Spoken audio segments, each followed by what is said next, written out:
The following podcast contains adult content. It is not suitable for minors, professional settings, or the faint of heart. Welcome to FOREPLAY Goes South's About Last Night, a reoccurring monthly episode in which I take a story told on the stage last night's live event and release it the very next day.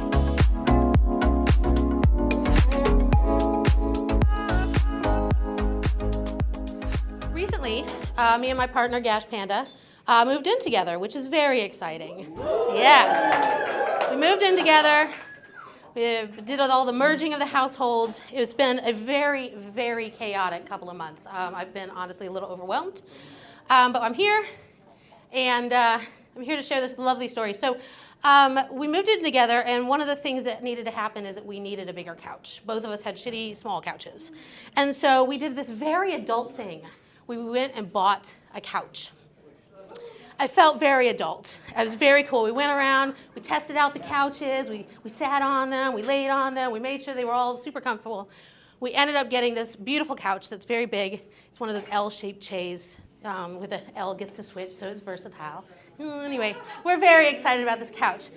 What comes with having a couch that you purchase together is this kind of feeling of like ownership over this couch. You want to make this couch yours. You have to christen the couch. Exactly. One of the great things about this couch, as I mentioned, is the L-shaped chaise side. So because of this L, it provides this perfect little like nook corner for me to sit in with both of my legs up, and for Gash Panda to be down on the floor in between my legs doing one of the things he loves to do the most. I'm going to tell you. If anybody has been here before, I'm sure you've heard me tell many stories before about how much Gash Panda loves to eat pussy. He loves it. Yes, he loves it. He thinks about it. He fantasizes about eating mine. He gets hard anytime he thinks about it. He's probably growing a chubby right about now. Just saying. Yeah, that's right. Yeah, so, and after the years that we've been together, he's gotten very, very, very good at eating my pussy. He knows all the things to do.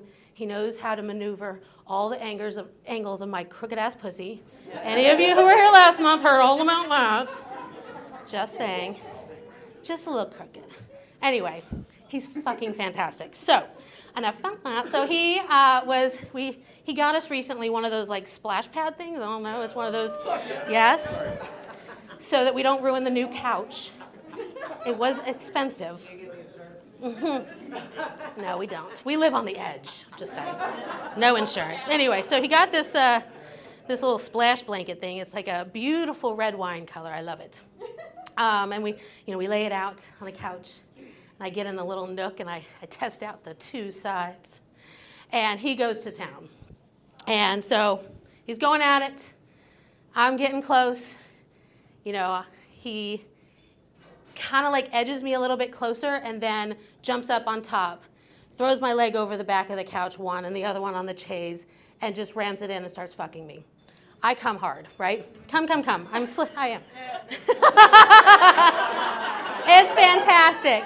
This couch is like perfectly comfortable that like some of our other things are not. I don't know, it's just perfect. And so I come, he hasn't come yet. He's like, this is what I'm gonna do. So he jumps up on the couch and there's the dick right in my face. He's like, it's in your mouth, let's go. So that's what he starts doing. He's like, he's got his hands on the back of the couch and I'm like laying there and he's just like ramming it in, right? And he's fucking my face and it's fantastic.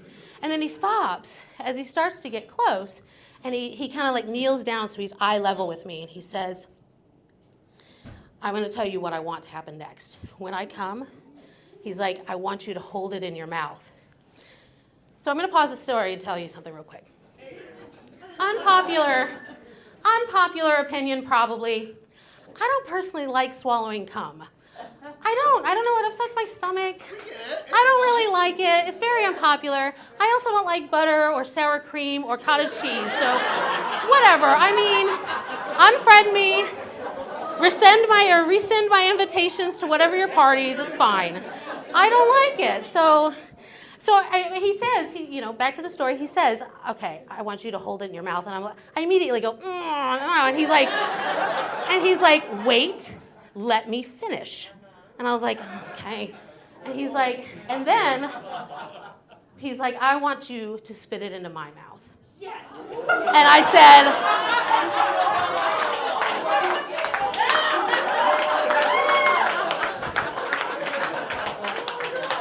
I said, fuck yes. I'm on board.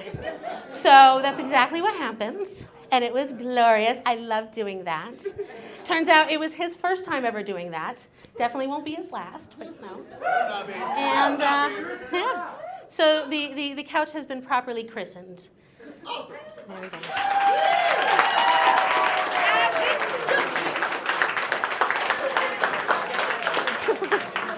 And also to my mother, sorry, not sorry. We'll see you at dinner tomorrow.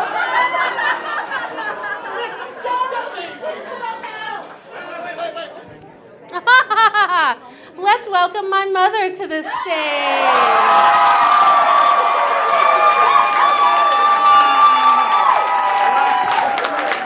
How'd you get that first? I don't know, man.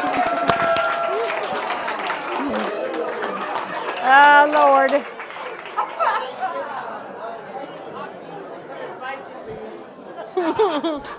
Hello. How's everybody? Okay, I thought I had told all the stories I was willing to tell. But my daughter, this is one I planned, but my daughter reminded me of one that I had not told. So I'm going to tell you about the time that I kissed a celebrity. Now, we are not talking about somebody that had a bit part in a B movie. We're talking about a bona fide celebrity. All right?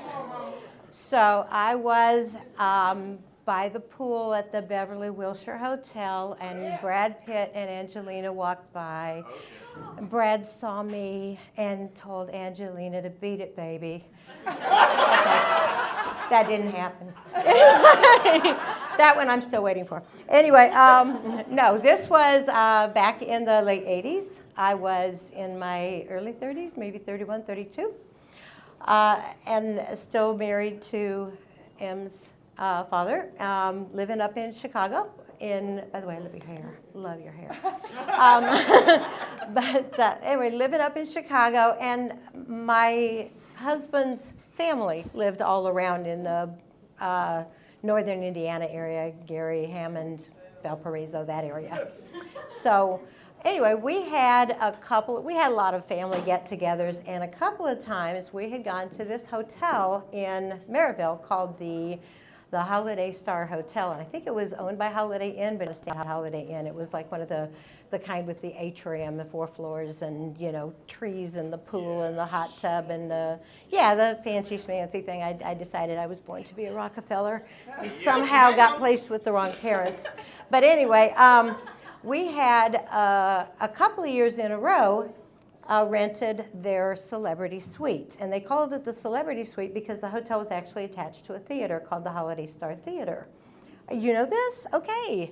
So, and the theater was, I don't know, maybe medium-sized seat, maybe 250, 300 people. So smaller than an arena, bigger than a comedy club. They did a lot of comedy shows and music venues and plays and ballet and that kind of stuff. But anyway, it was attached to the hotel, and they had a couple of really nice suites, but the celebrity suite was a 2-level on the 2nd and 3rd floor, had a nice party room, kitchen, upstairs 2 bedrooms, a hot tub off the master bedroom, floor-to-ceiling windows looking out onto the atrium. It was really nice. The windows from the hot tub room looking out on the atrium looked like a one-way mirror thing, so you could see out, they couldn't see, and you could be naked in the hot tub and they wouldn't know it. But anyway, so it was a lot of fun. We had all his family over, his sisters and all their kids and everything. Let the kids get worn out in the pools, and then after the kids we got them tucked into the bed, then we would all sit in the hot tub and smoke weed and drink tequila. So Had a good time. We had done this a couple of years in a row, and like about the third year, we had rented, we had reserved the suite. And they always let you know that if a celebrity is performing at the theater, they have dibs on the suite. So you can reserve it, but if the celebrity wants it, they bump you for that, and you'll get the other suite. So this particular year, we had checked 2 or 3 times during the time that we had it reserved, and nope, the celebrity hadn't asked for it. And then we get there to check in, and we are told that the celebrity has chosen to take the suite and that we get the other suite. And we're like, who's the celebrity? Now, I'm going to tell you right now, at least 50%, if not more, of the people in this room will pull their phones out now and Google who the hell is. Because the celebrity who was there that weekend was George Burns. Anybody? Who knows who George Burns is? All right. Okay, here's the phones. Here are the phones going up. Okay. Okay, I was 31 or 32. George Burns was 93.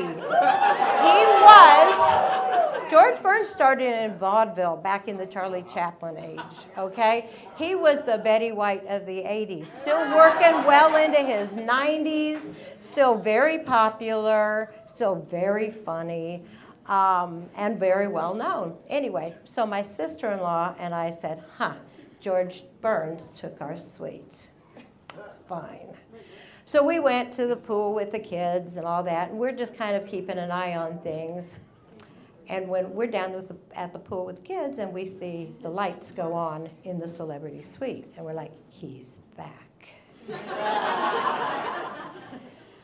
Mary, will you watch the kids? Gloria and I are going to go crash George Burns' room. So here's the thing: it's a two-floor suite, and there's doors on each floor with numbers for the room number. But what most people don't know, but we did because we'd had it before, is that there are back doors that are not marked. And so we figured if his entourage is coming in and out, they're probably using the back doors. And there was security like in close proximity to the main doors, so we knew we weren't going to get in there. But we knew where the back doors were, so we went and hung out by one of the back doors. And sure enough, one of his entourage, who was probably in his 70s, because they were the young guys compared to George. But anyway, one of his guys comes in, and he's carrying a bag of bagels or something in, and we're like, hey, are you with George Burns? And he went, yes. And we said, can we come meet him? And he said, sure.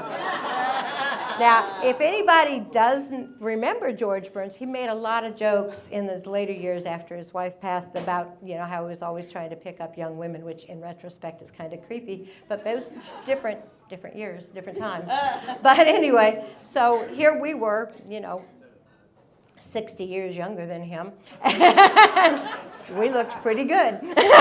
So we came in, we hung out for a while. He's sitting there smoking his cigar, flirting like crazy. He wants to know, do we want to get in the hot tub? Heck, we just came up from the pool. We got our bathing suits on under our clothes. Sure. We get in the hot tub with him. We're hanging out with George Burns in the hot tub. It was fun. Well, after a while, we decided our husbands are probably wondering where we are, and so and our kids. So we told him that we had to get going, and so he asked for a kiss. And my sister-in-law, who was very sweet, said, "Oh, I'm married. I can't do that." And I'm like. He looks at me and I say, lay it on me, baby. And that is my claim to